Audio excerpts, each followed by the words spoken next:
Bienvenidos a la quinta clase de este primer capítulo de estadística llamado Medidas de forma y medidas de posición. Bueno, en este capítulo de hoy, ¿cierto? Vamos a hablar un poco acerca de algunas cosas adicionales que podemos analizar de los datos, ¿ya? Partiendo por este concepto que vimos en la clase anterior, ¿ya? El tema de las medidas de posición, los percentiles, cuartiles, quintiles, deciles, ¿cierto? En base a este gráfico que está acá, que es el gráfico de caja y bigotes. ¿Ya? Recordemos que un gráfico de caja y bigotes se construye a partir de algunas mediciones que hacemos de los datos. En este caso, esta rayita central es la mediana, que no necesariamente está al medio, puede estar un poco más a la derecha o un poco más a la izquierda. Estos bordes de la caja corresponden a los cuartiles 1 y 3, es decir, el 25% más bajo, 25% más alto, ¿ya? Y este es el 50% central. La caja, para que ustedes lo tengan claro, define el 50% central. ¿Okay? Y de hecho ustedes lo pueden notar aquí, o sea, este 50% es el sector que tiene tanta masa como estas dos, así como esta y así como esta. Los clavitos que están unidos a cada lado de las cajas, ¿cierto? Eh, por lo general, ¿cierto? Conforman el 25% inferior y el otro el 25% superior. ¿Ya? Acá es más fácil de ver que a lo mejor son del mismo tamaño, pero acá el clavo de la izquierda es mucho más largo que el de la derecha. ¿Ya? Y acá el de la izquierda es mucho más corto que el de la derecha. Bueno, acá quiero aclarar algo. Que el clavo sea más largo no significa que haya más datos o menos datos. ¿Ok? Significa que la amplitud de ese rango es más grande que la otra. ¿Ok? Vuelvo a insistir. Este clavito es pequeño porque la amplitud de ese rango es pequeña. Y esta amplitud es más larga, pero la cantidad de datos es la misma, el 25%. ¿Vale? Entonces, al momento de distribuir este tipo de gráficos, ¿cierto? La de aquí arriba se le llama distribución simétrica, porque el cuadradito está al medio, esta rayita central divide a la cajita en dos mitades iguales, y estas dos son iguales entre sí. Esto es todo simétrico. Pero ya cuando a la derecha se va el cajón o a la izquierda se va el cajón, ya hablamos de una distribución asimétrica. ¿Ok? Asimétrica es el antónimo de simétrica. ¿Ok? Entonces, es asimétrica negativa cuando la mayoría, cuando esta colita está a la izquierda. Y es asimétrica positiva cuando esta colita está a la derecha. ¿Vale? Llamémosle colita a esta parte. Ya supongamos que esto es como un animalito, ¿cierto? Que esté cavando, y que, no sé, puede ser un perrito que esté cavando un hoyo, ¿cierto? Y se le vea la colita nomás. Ya, pues la colita cuando está a la izquierda es asimétrica negativa y la colita cuando está a la derecha es positiva. ¿Vale? Eso en primer término. ¿Por qué? Hoy día vamos a ver medidas para poder determinar esto numéricamente. ¿Ya? Puede ser visual, pero también nos sirve hacerlo de forma numérica. Bien. Vamos con el primer concepto. Vamos a suponer que tomamos datos de una variable, como lo hemos hecho hasta el momento en todas las clases. La pregunta ¿es posible decir cuán asimétricos son? ¿O cuán parecidos a una curva normal? Bueno, esto se le llama una curva normal, ¿ok? Cuando la distribución es simétrica. Bueno, en este caso, las medidas de forma son las que nos permiten llegar a esa respuesta. En este caso, la medida de forma es una medida de resumen de un conjunto de datos y permite interpretar si existe asimetría y o kurtosis. ¿Ya? Aquí ya nos están diciendo cómo se llaman esas mediciones. La asimetría es una medida para ver cuán desplazada está la curva, si está al centro, está más a la derecha o a la izquierda. Y la kurtosis es para ver cuán aplastada está esta curva. Esta curva está normal, ¿cierto? Tiene una kurtosis relativamente normal, pero puede ser más aplanada hacia arriba o más gruesa, ¿vale? Eso lo vamos a ver a continuación. Bien, vamos por el primer concepto, que es el de asimetría, que es el que le acabo de explicar, pero puede verlo aquí en forma más particular. La definición dice, que la asimetría es el grado en que un conjunto de datos está más a la izquierda o a la derecha de su centro. Tan simple como eso. O sea, esta curva de acá es simétrica porque está justo al medio. ¿Ya? Este eje está en el centro, entonces la curva es simétrica porque es igual a cada lado. Pero ya cuando está más a la derecha o más a la izquierda del eje de simetría, ya se convierte en asimetría negativa o positiva. Ya lo dijimos recién. Por lo general, este eje está definido por la media, ¿sí? Por el promedio. En este caso también podemos definirlo como la mediana. ¿Ya? ¿Por qué la mediana? Porque la mediana está al centro, entonces el eje de referencia más relevante es la mediana. Entonces, si la mediana es igual a la media y a la moda, estamos diciendo que la curva es simétrica. Si la mediana está entre la moda y la media, si ustedes lo ven acá en esta curva de la derecha, la moda es donde está más alto, o sea, aquí, en este punto. Ahí está la moda. La mediana está al centro, obligatoriamente, y luego viene la media, que debe estar por aquí. ¿Ya? Recuerden que la media puede estar por acá por el tema de los datos atípicos. ¿Sí? Acá hay una zona, como está la colita, ¿cierto?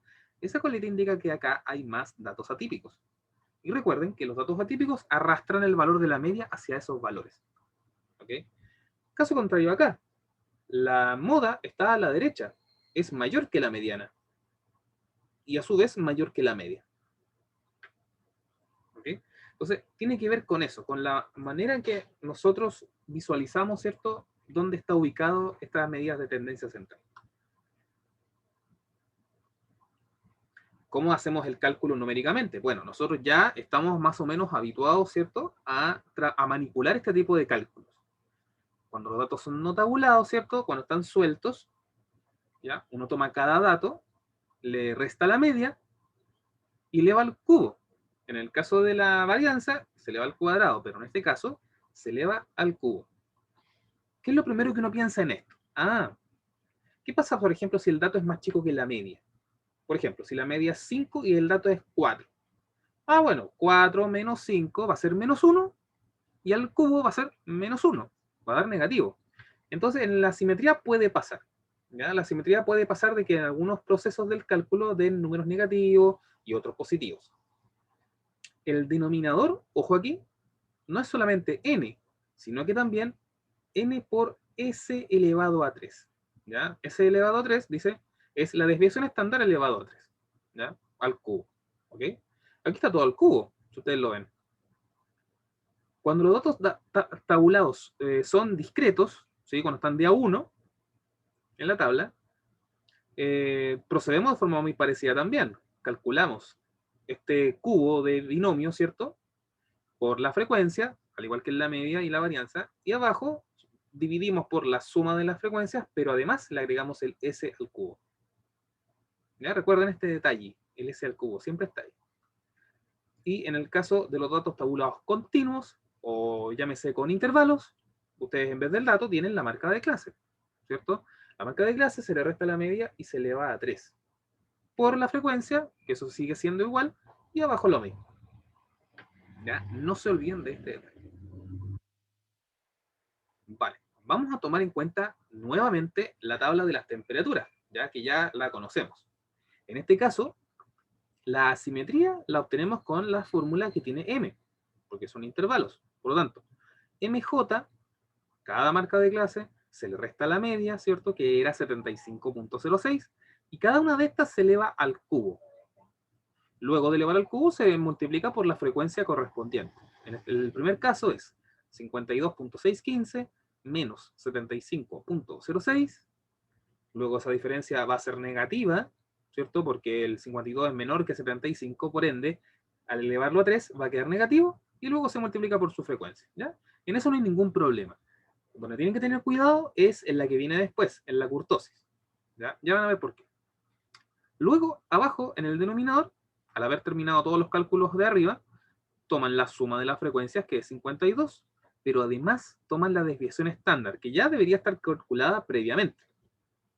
En este caso era 11.53, y se eleva al cubo. Luego, al reordenar la expresión, ¿cierto?, uno hace el cálculo y le da una asimetría de 0,065. ¿Ok? Bueno, ahora viene el tema de cuándo una asimetría, o cuándo hay asimetría, mejor dicho. Bueno, en este caso el número es casi cercano a cero. Es casi cero en realidad.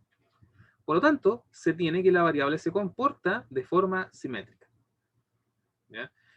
Bueno, en este caso podemos decirlo porque la variable está en decenas, está entre 48 y 102. ¿Ok? Por lo tanto, esto es casi como 0 grados de asimetría. Piénsenlo así. ¿Cuál es el nivel de asimetría? 0 grados. Ah, bueno, entonces es simétrico, prácticamente. Recuerden que nosotros tenemos el histograma también que nos da apoyo en esa decisión. ¿Sí? Si ustedes ven, la curva esta es asimétrica. La verdad es que no lo es. ¿Sí? Si hubiese sido asimétrica, estas barritas grandes podrían haber estado por acá o por acá. Pero en este caso, la curva se comporta prácticamente de forma simétrica. ¿Ven? Por eso es importante que cuando ustedes presenten información, no presenten solamente tablas, sino que en ocasiones también es bueno que ustedes muestren un gráfico. No es necesario siempre hacerlo, va a depender mucho de lo que les pidan hacer. ¿Ya? Si ustedes, insisto, si ustedes cuando trabajen le piden un reporte de resumen de las cuentas del año, puede que sea útil que usted presente un histograma en algunas ocasiones, pero no en todas, ¿ya? Porque un informe estadístico no lleva siempre gráfico, a menos que sea fuente oficial de gobierno. ¿Ya? Ahí tiene que ir todo con su gráfico. Pero en lo que es empresa, no es tan relevante. Bien. Con esto termina la primera parte. Quiero saber si es que quedó alguna duda. O si es que me expliqué bien o mal en esta parte.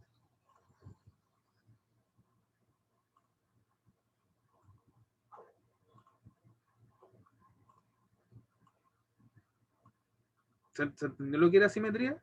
O sea, es hacia dónde se mueve la gráfica de los datos. Si se mueve para un lado o para el otro lado, es porque la curva no es simétrica, por lo tanto, es más sesgada a uno de los lados. ¿Ya? Con eso tiene que ver.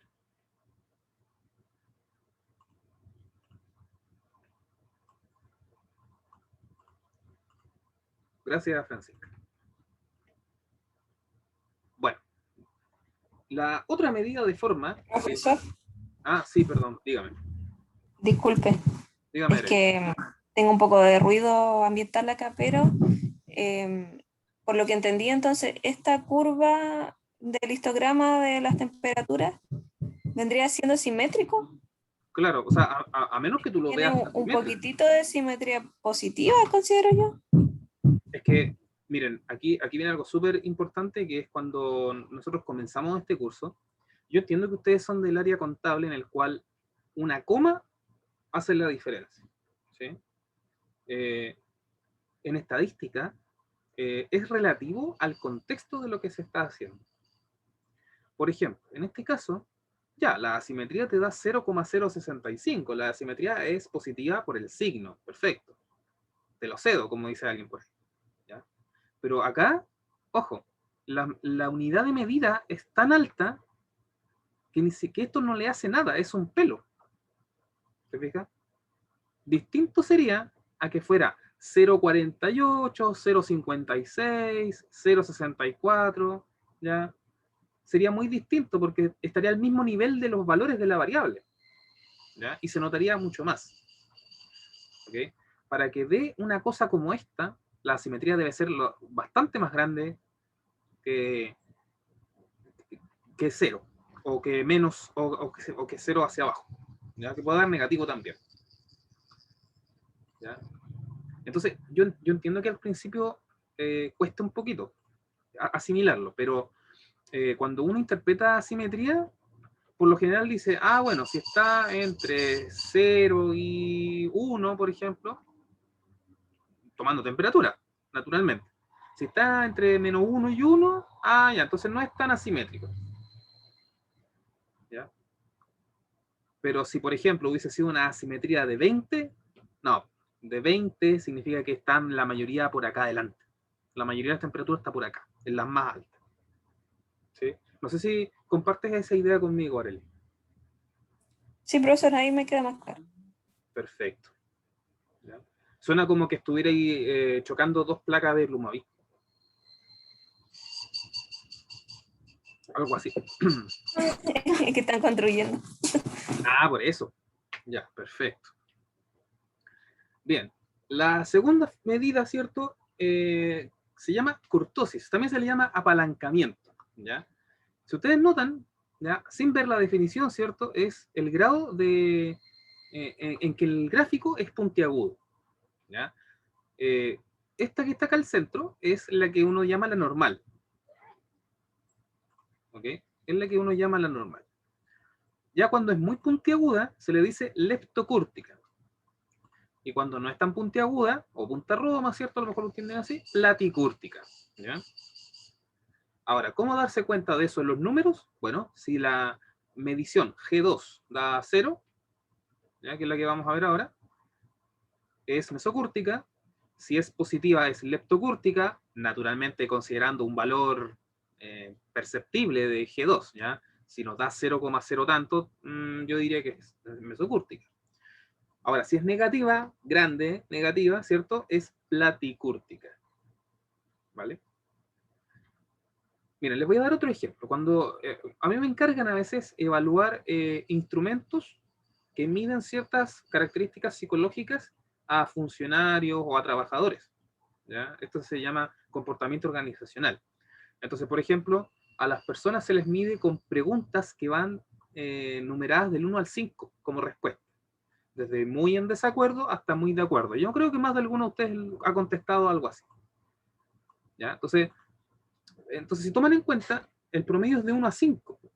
El promedio puede dar 4 puntos, ¿ya? Pero la asimetría puede dar 0, tanto, ¿ya? Entonces uno dice, ah, bueno, si está entre menos 1 y 1, o al menos yo lo hago así, entonces yo puedo considerar de que la distribución de la pregunta es simétrica.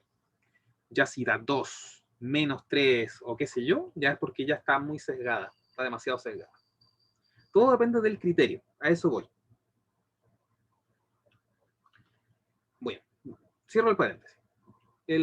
La definición de kurtosis corresponde al grado en el que un conjunto de datos está achatado respecto a una curva normal. ¿Okay? Entonces, fíjense, la platicúrtica parece un platito, ¿ya? Un platito dado vuelta, ¿ya? Y este otro parece una cosa puntiaguda, muy puntiaguda. Bien, en cuanto al cálculo, esto es muy parecido a la simetría. Es, en el caso de los datos no tabulados, tomar el dato, restarle la media y elevar a 4, en este caso, dividir por n multiplicado por s a la cuarta, que es la desviación estándar al cuadrado, o sea, a la cuarta, o la varianza al cuadrado, como ustedes quieran, y luego de hacer eso se le resta 3. ¿Ya? Eso es súper importante, no se les vaya a olvidar cuando hagan el trabajo, ¿cierto? Restarle 3, porque si no, no sirve. ¿Ya? Lo mismo acá, cuando los datos son tabulados discretos, con números enteros, ¿ya? Recuerden, se hace lo mismo, pero se multiplica por la frecuencia, todo eso dividido por la desviación estándar elevado a 4 por la suma de los datos. ¿Ya? Esto funciona igual que la varianza, pero se le agrega S a la cuarta y después menos 3 al final, por favor, al final, siempre al final. Y cuando son los datos tabulados continuos, ¿cierto? Con intervalos, marcas de clase, tomas la marca de clase, lo restas la media, elevas a 4, luego multiplicas por la frecuencia, luego toda esa suma se divide por la desviación estándar a la cuarta por la suma de los datos. Y al final le restas 3. ¿Por qué se le resta 3? Bueno, resulta que cuando los matemáticos en el año 1700, 1800 desarrollaron los modelos de probabilidad, dijeron, bueno, esta curvita, ¿cierto? La curva normal va a tener un valor de kurtosis de 3. Y después eso lo estudiaron y confirmaron el hecho de que podía valer 3. ¿Ya? Entonces lo estiman de esta manera. Por eso se lo resta 3. En el caso de la base de datos de la temperatura, ¿cierto? El cálculo, ustedes ya lo pueden ir deduciendo, ¿ya? Es tomar la marca de clase por menos la media, elevada a 4, eso siempre va a dar positivo o 0, y luego por la frecuencia. Luego hacen todo el resto del cálculo, ¿ya? Y ojo, miren, acá el resultado da negativo, ¿ya? Eso puede pasar, ¿ya? Puede pasar porque se resta 3, ¿ya? No por lo que esté aquí. Si usted les da negativo antes de restar 3, es porque se equivocan. ¿Ya? Bueno, en este caso, la curtosis dio negativa, menos 0,4807. Usted dirá, a lo mejor, bueno, es platicúrtica, ¿no? ¿Ya? Bueno, acá también va a depender mucho del criterio, insisto. Las temperaturas son mucho más altas que este valor, en magnitud.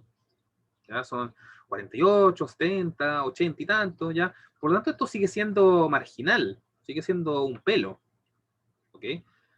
Entonces, todo va a depender. Pero como ustedes son más estrictos para esto, vamos a tener que dejarlo así dependiendo de esto, miren. ¿Ya? Si les da negativo, póngale platicúrtica. Si les da positivo, póngale leptocúrtica. ¿Ok? Yo no me voy a enojar por eso.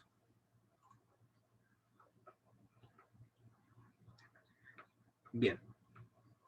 ¿Cómo vamos con esta segunda medida? ¿Se comprendió? ¿Se visualizó la utilidad que tiene?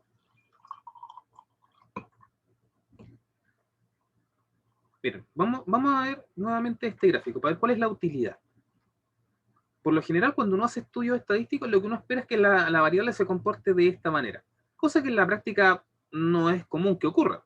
¿Ok? La estadística clásica, por decirlo así, está definida de tal manera de que las variables se comporten así, ¿ya? Como esto. Hay ocasiones en las que la gran mayoría está en el centro de la distribución y a veces la gran mayoría está a los extremos de la distribución. ¿Ya? O sea, va variando mucho. Y aparte de esto, estas pueden estar sesgadas también. Puede estar sesgada para un lado, esta puede estar sesgada a la derecha, esta puede quedarse al centro o estar muy sesgada también. Se pueden combinar ambas cosas. Eso es importante igual. ¿Ya? Estas medidas no son independientes. ¿Ya? O sea, no depende una de la otra, pero me refiero a que en el gráfico pueden verse ambas simultáneamente, tanto asimetría como kurtosis. ¿Ya? Ese es un detallito que quiero que quede claro. Bueno, hay otra cosa también que es útil para ver el tema de la posición y de asimetría, que es la regla empírica. ¿Ya? La regla empírica es un mecanismo, una técnica, para caracterizar un conjunto de datos que tiene un comportamiento simétrico y además unimodal. ¿Ya? Simétrico, lo acabamos de decir, ¿cierto? Cuando la es mesocúrtica y además la asimetría vale 0. Y unimodal, es decir, que tiene solamente una moda. ¿Ok? Por eso el prefijo. Funciona en base a la cantidad de desviaciones estándar alrededor de la media. Funciona así, miren. Aproximadamente un 68% de los datos caen en más o menos una desviación estándar de la media. Entre comillas, porque en realidad la regla es esta. La siguiente regla es, aproximadamente un 95% de los datos caen en más o menos dos desviaciones estándar de la media.